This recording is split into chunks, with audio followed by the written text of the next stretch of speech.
And the lack of physical fitness has a direct impact on the brain. And so this was a donation. We did not have a plethora of money to buy these things, but we got bike donations, and I'd certainly be I'm missing my bike at Seaview, so I'm trying right now to find myself a donation. So if anybody, Lynn, you were able to bring in a bike at Wellington. Yes, I took it away from my husband. Yes. Clean out the basement. So Lynn and I were working together one day at Wellington, and we looked at kids in a certain program, and I said, geez, I bet you if we put them on a bike, we'd have more regulated behavior, because what was happening to those kids, they were leaving the room constantly. And so we're trying to figure out how do we keep those kids in classrooms and get them more regulated. So Lynn actually went home that day with your truck and got a bike and put it in that room. And it's in there, and it's a very successful strategy for those kids to get to that just right state and keep it that just right state. And this young man used this bike to read independently. He wrote on that bike, and he listened on that bike. And that is the only way we could keep him in a regulated state when he was learning. You see this picture at the beginning. Again, these are children listening on a carpet. This young man is always on the table. These children were kneeling, and some of the children are sitting. And so we're looking at, again at differentiation. High school, again, this high school I worked in, this classroom was the most popular classroom because the teacher had an area rug in it. And the children, the students, you can just see again the different body positions, on-task behavior looking a little different.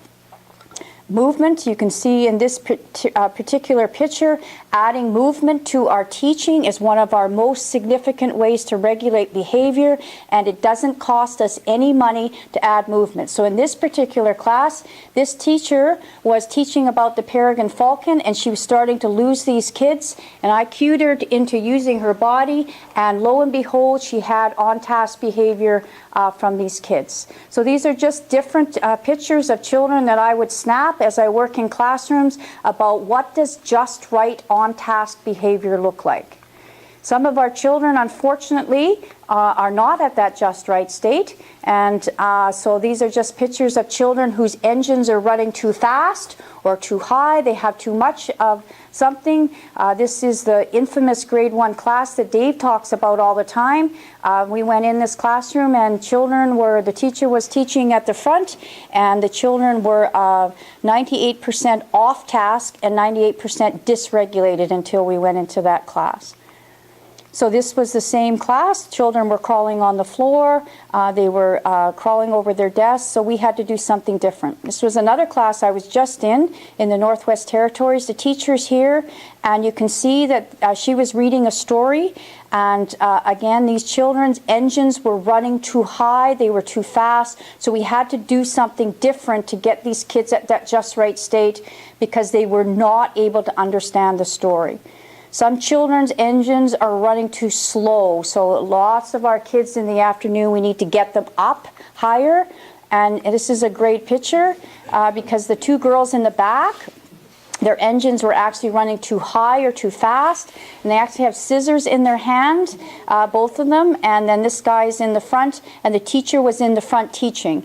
And there's just a great example of the two different states. There's another high school student and you saw her earlier in a just right state, and then she went into this class, and her energy, she started to get too slow.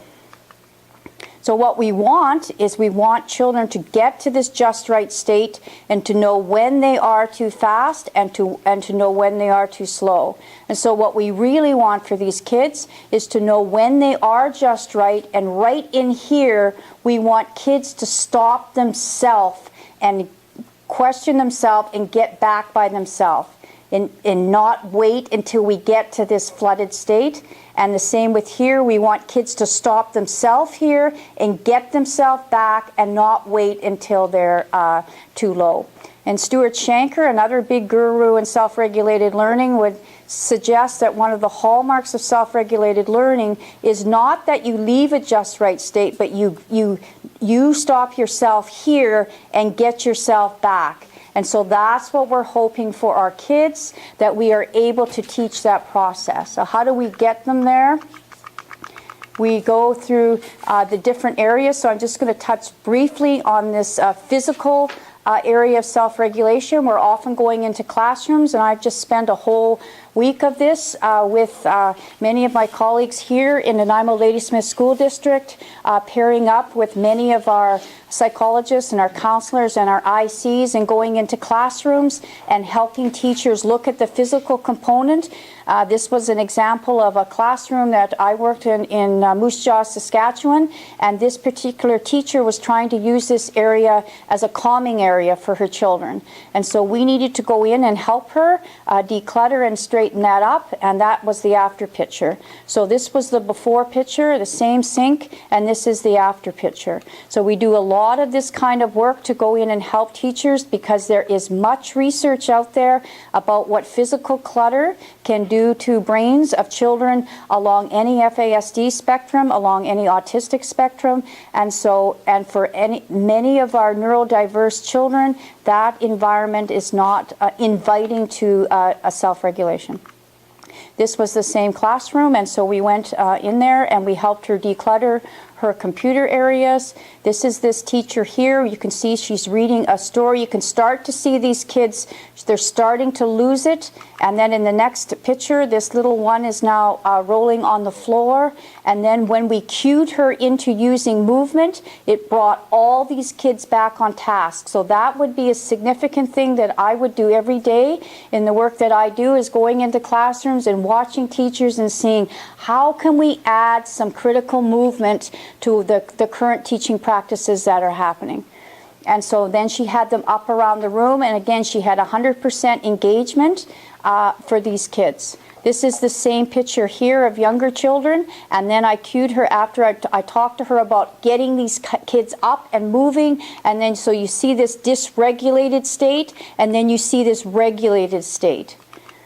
This is just a picture I snapped of a staff room. We were working in Saskatchewan, and the principal thought that their teachers needed a just right place to come back to after they were out working in their classrooms, and so she therapized the staff room so that teachers had a more therapeutic place to come in and get recharged to a just right state, to then go back into our classrooms, because with this area of self-regulation, it's a cumulative effect. So if you come dysregulated in first period, it becomes even more dysregulated in second, and as the day grows. So it's really terrific for teachers, and we added an exercise bike in the corner so that teachers could come in and get back to this just right state and move out. And so I think some of the work that we're doing at Uplands, I think that Lisa is interested in looking at her staff room and some of the teachers in that, and so we're trying to look at ways that we could help some of these staff rooms in a low-cost way. So how do we put it all together? This is an example of a classroom that we had in Regina, and some of the work that we're doing here in Nanaimo, that you can start to see some of the different physical options for kids.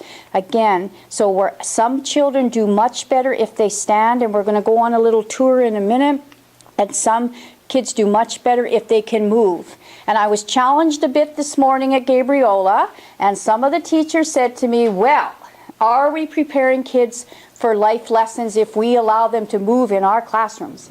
And so then I said, what profession can we think of where we would ask people to sit in these hard chairs for 5 hours at a time without moving? And nobody really can tell me. If anybody here can tell me.